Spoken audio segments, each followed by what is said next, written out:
Before we begin today's video, I'd just like to remind folks that I run a Twitch channel. I use my Twitch to stream games, quizzes, countdowns, Q&As, and much more. So please make sure to follow me on Twitch to be notified every time I go live.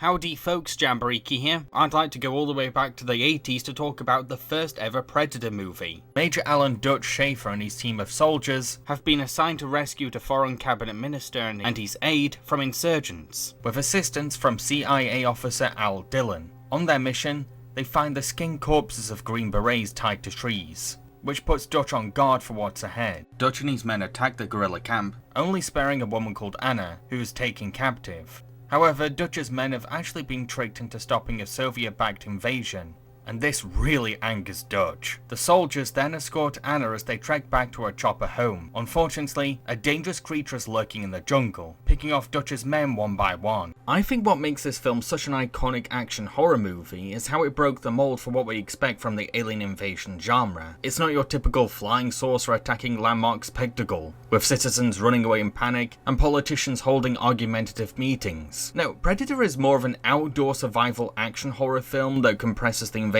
down to being in just a jungle. Director John McTiernan has publicly stated that he went into this film with the intent of making a fun popcorn movie, and nothing more. But that doesn't mean that the film is shallow. There is an art to getting folks invested in popcorn action movies, and it's these principles that set films like Predator apart from forgettable titles. To start with, the film really wants to show this sense of camaraderie between Dutch's men. It's what makes them such an ideal military group, and the best of the best. They've worked together for years, and trust each other's distinct talents. There's something in those trees. Even though most of these characters are caricatures of hypermasculinity, they aren't emotionless vessels. When one of these soldiers loses a comrade, they go through some genuine grief, and all the emotions of loss. These aren't just co-workers, they're friends.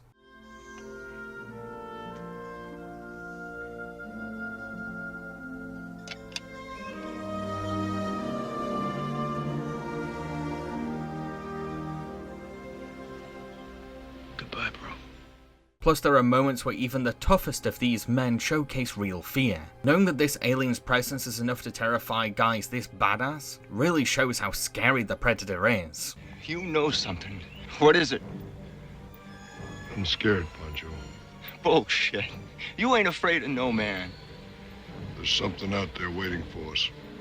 I found myself really appreciating the build-up throughout this movie too. The movie first gives the impression to the audience that this is your typical Schwarzenegger action film, sort of a spiritual successor to Commando. Then, the further we get into the film, the more it starts to deviate from a conventional military mission into more of a manhunt story. The movie is very discreet about what this Predator is. We're only drip-fed little shots of the Predator now and again, leaving us skeptical about what danger lurks in this jungle. What in God's name? I think it's Hawkins. Where the hell is his body? There's no sign of it. The jungle itself plays into the unsettling mystery of this creature, as it camouflages itself into the long vines and tall trees. It doesn't pop out as a clear and present danger. Sure, the cultural impact of Predator makes it easy for modern audiences to know what this thing is, but imagine how fun it would have been to guess when this film first came out. Heck, there's a scene where Anna describes a local folklore that fits the description of the Predator, which will feed into the audience's imagination even more. When I was little, we found a man. He looked like butchered. The old women in the village crossed themselves and whispered crazy things, strange things. El diablo cazador de hombres. Only in the hottest years this happens. The Predator, officially named the Yautja, doesn't even show its full self until an hour in, and boy does it live up to the film's build-up. It's not a generic movie Martian. The Predator is a huge bipedal humanoid with reptilian skin and insectoid mandibles. It's an intimidating, imposing and threatening beast that even towers over Mr. Olympian himself.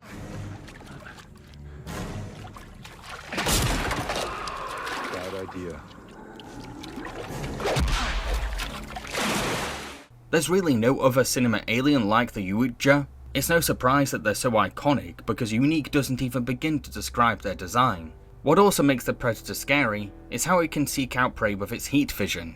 Not only is this extraterrestrial monster advantaged by its camouflage technology, but it can also see its targets through the tangled vines and twisting trees thanks to its heat vision. Stunt actor Kevin Peter Hall portrayed the predator in this film. Now yes, his 7-foot height totally helps him to dominate over humans. But I think Kevin also deserves credit for his body acting. He gives this alien creature all sorts of mannerisms that develop our movie villain into this conniving and ruthless hunter.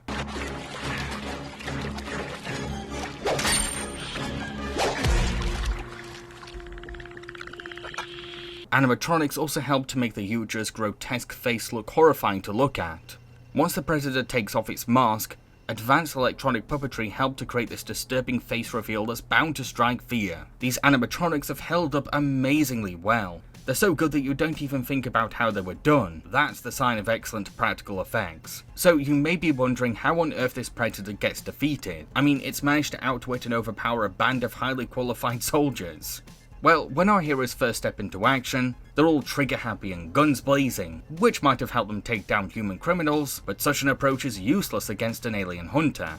So after losing all his men, Dutch abandons modern weapons and embraces primitive Stone Age traps. There's a sharp satire to seeing this action star, who is best known for being invincible in his movies, being stripped of his military bravado and forced to adopt caveman principles to take down a threat to humanity.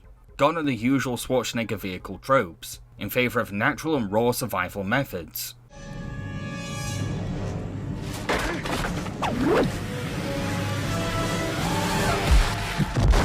To conclude, Predator is a film that takes the alien invasion formula and gives it a fun human hunting game twist. It may have been designed to be popcorn action entertainment, but the filmmakers still put a lot of creative imagination and clever filmmaking into the premise. So what do you think of Predator? Let everyone know in the comments section below, and don't forget to click that like button. I've been Jamboree, feel free to subscribe, and cheerio folks.